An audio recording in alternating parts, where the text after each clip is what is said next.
Good morning. આજે ઘણા બધા સ્ટોક છે કે જેમાં આજે આપણને રિઝલ્ટની એક્શન જોવા મળવાની છે। અમુક સ્ટોક છે કે જ્યાં આપણને બ્લોક ડીલ થતી જોવા મળશે। એટલે સ્વાભાવિક છે કે ગઈકાલની જેમ આજે પણ આપણને સ્ટોક સ્પેસિફિક એક્શન આપણને ભરપૂર જોવા મળશે। શરૂઆત આવો સૌથી પહેલાં આપણે કરીશું તો છે દિક્સન ટેકનોલોજીના પરિણામ। અહીંયા અનુમાનથી ઘણા સારા પરિણામ આવે છે। સૌથી પહેલાં આવક જોશો તો ડબલ થઈ છે, 4,658 કરોડ હતી, એની સામે કંપનીની 10,000 કરોડથી વધારે કંપનીની આવક આવી। નફો જોવો તો 4 ગણો થયો છે, 97 કરોડ હતો જે તમારો નફો વધીને અહીંયાથી જોવા મળ્યો છે 465 કરોડ। એની પાછળનું કારણ છે એ તમને જણાવીશ લાસ્ટમાં, પરંતુ તમે પહેલાં ઓપરેટિંગ નંબર જુઓ, 2 ગણા કંપનીના ઓપરેટિંગ નંબર વધ્યા 443 કરોડ। ઇવન માર્જિન તમે જોશો તો માર્જિન પણ 3.9%થી વધીને 4.3% વધ્યા। નફો 4 ગણો વધ્યો છે। એની પાછળનું કારણ એક એ છે કે Q4માં કંપનીની વન ટાઈમ આવક થઈ હતી 250 કરોડની, જેના કારણે જે માર્કેટને એક્સપેક્ટેશન હતું એનાથી ઘણા સારા કંપનીના પરિણામ આવ્યા। એટલે કે દિક્સન ટેકનોલોજી જે તમારો ફોકસ પર હોવું જોઈએ। ગ્લેન્ડ ફાર્મા તમે નજર કરો, આજે આ સ્ટોક તમારા વોચલિસ્ટમાં જરૂરથી હોવો જોઈએ। અહીંયા કંપનીની આવક નજર કરો Q4માં 7.3% ઘટી છે, જ્યારે નફો નજર કરશો નફો પણ 3% ઘટ્યો છે।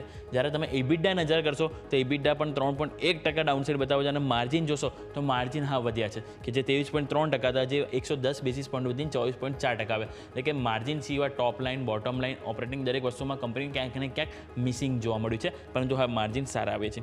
યુનાઇટેડ સ્પિરિટ્સ, અહીંયા કંપનીના પરિણામ ઘણા સારા આવે છે। યુનાઇટેડ સ્પિરિટ્સમાં કંપનીની આવક જો 9% વધી છે, વધીને 331 કરોડ। નફો નજર કરશો તો નફો 75% ગ્રોથ બતાવે છે, 421 કરોડ આવ્યો છે આંકડો।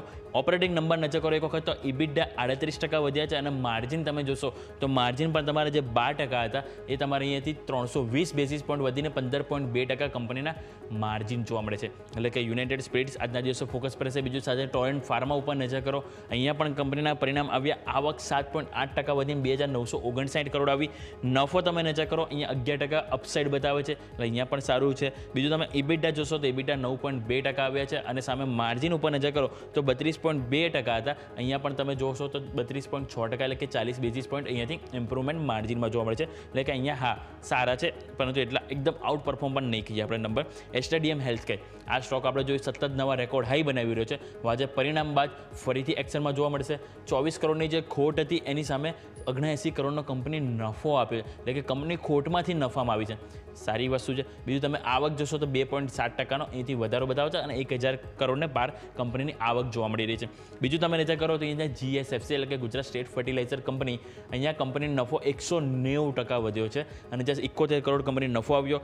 આવક જોશો તો આવકમાં 2.2%નો અહીંથી ઇમ્પ્રુવમેન્ટ જોવા મળી રહ્યું છે, 1,922 કરોડ। અને અહીંયા ડિવિડન્ડની પણ અહીં જાહેરાત કરવામાં આવી છે, બોર્ડે ₹5 પર શેર ડિવિડન્ડની ડિક્લેર કર્યું છે, એટલે આ સ્ટોક ખાસ કરીને ફોકસ પર હોવું જોઈએ। બીજું NHPC તમે રડાય પર કરો, NHPCમાં સમાચાર છે કે કંપનીનો નફો જે છે એ અહીંયાથી 52% વધીને 920 કરોડ આવ્યો। આવક નજર કરશો તો આવકમાં 25% આજુબાજુ ગ્રોથ બતાવે, એટલે કે અહીંયા પણ ટોપ લાઇન બોટમ લાઇન બંને સારું જોવા મળ્યું છે। NHPC વોચલિસ્ટમાં આવવું જોઈએ। બીજું KPR મિલ તમારા ફોકસમાં આવવું જોઈએ। અહીંયા બ્લોક ડીલના સમાચાર છે।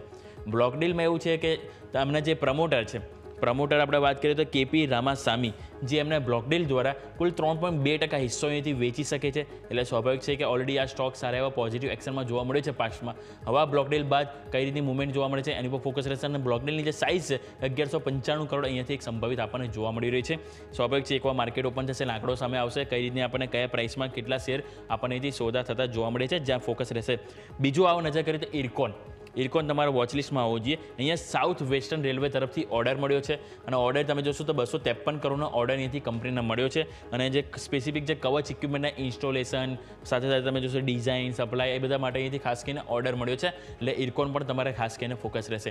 એટલે ઓવરઓલ આ વાત થઈ ગઈ આપણે સ્ટોક સ્પેસિફિક। હવે આવો નજર કરીએ રિઝલ્ટ કેલેન્ડર ઉપર, કે આજના દિવસે કઈ કંપનીના પરિણામ રિઝલ્ટ લાવવાના છે જે તમારે ખાસ કરીને વોચલિસ્ટમાં હોવું જોઈએ।